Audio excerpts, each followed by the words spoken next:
नमस्कार दोस्तों, आज बहुत मस्ट इंपॉर्टेंट टॉपिक मैं आपके साथ शेयर कर रहा हूं, जो कि पहली क्वेश्चन आप देख सकते हैं मेरे भाई।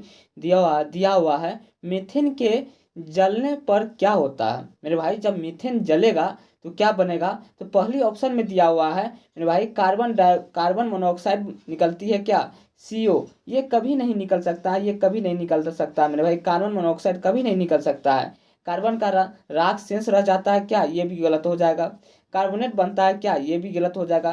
कार्बोनेट कभी नहीं बन सकता मेरे भाई। इसकी ऑप्शन की मैं बात करूँ, इसका ऑप्शन हो जाएगा मेरे भाई, यानी कि कार्बन डाइऑक्साइड और पानी निकलता है। क्या निकलता है, कार्बन डाइऑक्साइड और पानी निकलता है। मीथेन के जलने पर क्या निकलता है, क्या होता है, तो कार्बन डाइऑक्साइड और पानी निकलता है। इस चीज़ों को आपको ध्यान में रखना है मेरे भाई। चलिए मैं चलता हूँ आपके साथ, अगली क्वेश्चन साझा करता हूँ। उससे पहले मैं बता दूँ आपको, अगर मेरे वीडियो को पहली बार आप देख रहे हैं तो चैनल को सब्सक्राइब करके लाइक कमेंट जरूर कीजिएगा मेरे भाई। मैं बहुत इंपॉर्टेंट क्वेश्चन लेके आता ही रहता हूँ, और ये तमाम एग्जाम में पूछा गया क्वेश्चन है और बार बार पूछा जाता है। चलिए मैं चलता हूँ अगली क्वेश्चन पे। अगली क्वेश्चन क्या कहता है आप देख सकते हैं मेरे भाई। अगली क्वेश्चन का कहना है, अगली क्वेश्चन है, ईंधन के कैलोरी का मान मान की इकाई क्या है। ईंधन के कैलोरी की मान की इकाई क्या है। ये क्वेश्चन आरबी जेई में पूछा गया है। 2019 में थर्ड शिफ्ट में ये क्वेश्चन पूछा गया मेरे भाई। इसकी आंसर की बात करूँ, इसकी आंसर हो जाएगा किलो जूल पर केजी, यानी ये चीज़ों को आपको ध्यान में रखना है। इसका आंसर हो जाएगा केजी, यानी कि किलो जूल पर केजी हो जाएगा। इस चीज़ों को आपको याद रखना है।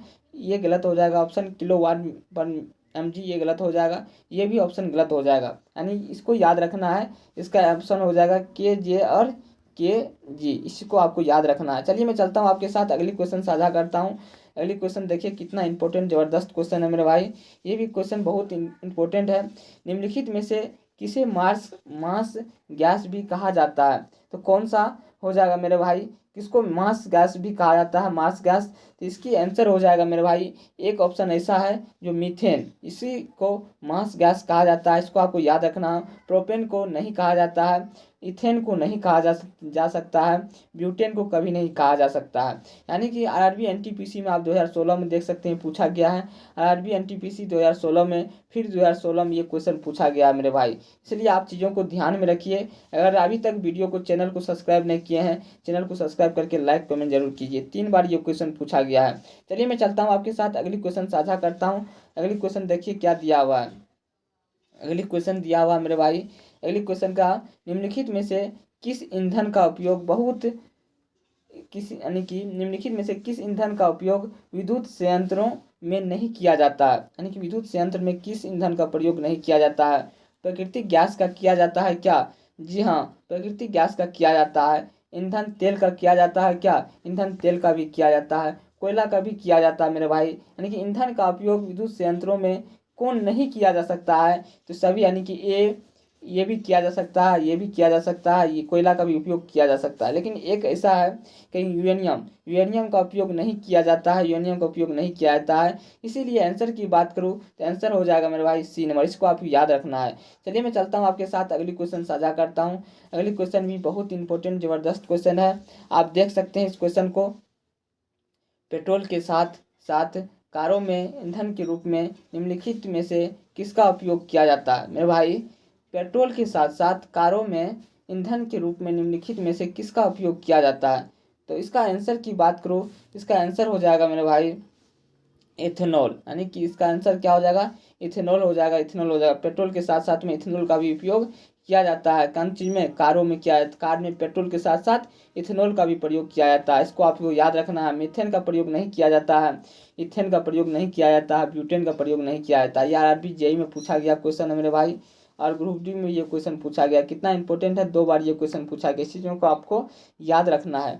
चलिए चलता हूँ आपके साथ, अगली क्वेश्चन साझा करता हूँ। ये भी क्वेश्चन बहुत इंपॉर्टेंट और ज़बरदस्त क्वेश्चन है मेरे भाई। देख सकते हैं आप, बायोगैस का बायोगैस का प्रमुख हिस्सा डैश होता है। बायोगैस का प्रमुख हिस्सा क्या हो जाएगा मेरे भाई, मीथेन हो जाएगा। क्या हो जाएगा, मीथेन। बायोगैस का प्रमुख हिस्सा क्या हो जाएगा, मीथेन हो जाएगा, मीथेन हो जाएगा। हाइड्रोजन गलत हो जाएगा, नाइट्रोजन गलत हो जाएगा, कार्बन डाइऑक्साइड ये भी गलत हो जाएगा, ठीक ना। चलिए चलता हूँ आपके साथ, अगली क्वेश्चन साझा करता हूँ। ये भी क्वेश्चन बहुत इंपॉर्टेंट ज़बरदस्त क्वेश्चन है।